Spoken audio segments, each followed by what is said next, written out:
There was a new round of explosions in Gaza tonight, with the possibility of Israel's ground invasion beginning any minute. Some Israeli officials have said that invasion is imminent. Palestinians spent the day fleeing northern Gaza. Israel gave people there a 24-hour warning to leave, but for many it's just simply not that easy. Fox 4's Blake Hansen is following the latest developments. Blake. Yeah, Heather, despite calls to do so, Israel has not backed down from its order for Palestinians to evacuate. Israeli officials said today that what we've seen so far is just the beginning. New explosions in Gaza this evening. The barrage coming not long after Israeli troops and tanks entered Gaza for the first time since war broke out. Troops conducting house-to-house searches for weapons and hostages. Israeli officials say troops left after, apparently not the beginning of the broader ground invasion it has threatened. Friday, Palestinians who were able were seen fleeing northern Gaza. They must battle traffic, shelling, food, water, and fuel shortages to escape.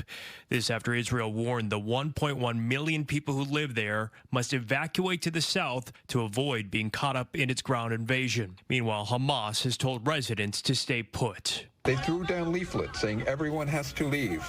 They threw us these leaflets or else they will annihilate the area with anyone in it.